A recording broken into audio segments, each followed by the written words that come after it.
मोहतरम दोस्तों, आपने 25 जनवरी 2019 को ख़बरों में सुना होगा कि ऑस्ट्रेलिया में इस कदर गर्मी पड़ी कि दर्जा हरारत 48 डिग्री सेंटीग्रेड तक पहुंच गया, जबकि उसी दिन शुमाली कनाडा में इस कदर ठंड पड़ी कि पारा -45 डिग्री तक गिर गया। ये हैरानकुन खबरें इसी ज़मीन के दो हिस्सों से मौसूल हुई।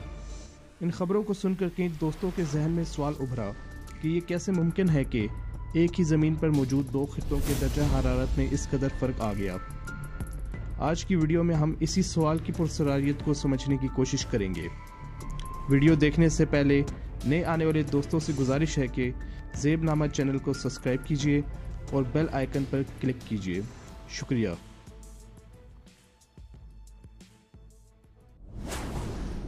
दोस्तों, मार्केट से ग्लोब खरीदते वक्त आपने एक फ़र्क हमेशा नोट किया होगा कि ग्लोब में ज़मीन हमेशा एक जानिब झुकी हुई दिखाई देती है।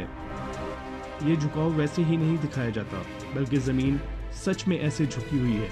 अगर हम खला में दूर जाकर ज़मीन को देखें तो मालूम होता है कि ज़मीन अपने एक्सिस पे 23.5 डिग्री तक झुकी हुई है, जिसकी वजह से सूरज के गिर्द घूमते हुए कभी ज़मीन का शुमाली खित्ता तो कभी जनूबी खित्ता सूरज के सामने आ जाता है।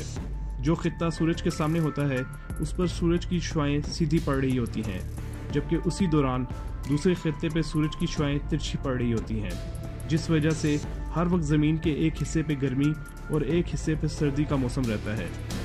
आपको ये जानकर हैरानगी होगी कि आजकल जब जनवरी में शुमाली हिस्सा शदीद सर्दी की लपेट में होता है तो उसी दौरान जनूबी हिस्से में गर्म तरीन दिन चल रहे होते हैं, और जब जून में शुमाली हिस्सा सूरज के सामने होने के बाइस गर्मी सह रहा होता है तो उस दौरान जनूबी हिस्से में शदीद ठंड पड़ रही होती है। ये मौसमों का आना जाना ज़मीन के झुकाव के बाइस है। इसी वजह से ज़मीन के कुतबैन पर रहने वाले लोगों के लिए 6 माह दिन रहता है और 6 माह रात रहती है, क्योंकि ज़मीन का 6 माह तक शुमाली कुतब सूरज के सामने रहता है और 6 माह तक जनूबी कुतब सूरज के सामने रहता है। आप वीडियो में देख सकते हैं कि कैसे शुमाली कुतब में मौजूद लोगों के लिए रात के 1 बजे भी सूरज आसमान पे अपनी पूरी आबोताब के साथ चमक रहा है। कुतबैन पर ज़िंदगी के रंग ही निराले होते हैं। अगर ज़मीन अपने महवर पर झुकी ना होती तो मौसमों के ये हसीन नज़ारे हमें कभी ना देखने को मिलते। कायनात की हर शय असरार से भरी पड़ी है। इंसान इनको खोजने निकले तो ज़िंदगी की असलियत समझना शुरू हो जाता है। इसी खातिर कहा जाता है कि साइंस को समझिए, साइंस को सीखिए, आपको ज़िंदगी खूबसूरत लगना शुरू हो जाएगी। इसके साथ ही आज की वीडियो का इख्तिताम करते हैं। अगर आपको ये वीडियो पसंद आई है तो वीडियो को लाइक कीजिए और अपने दोस्तों के साथ शेयर कीजिए। शुक्रिया।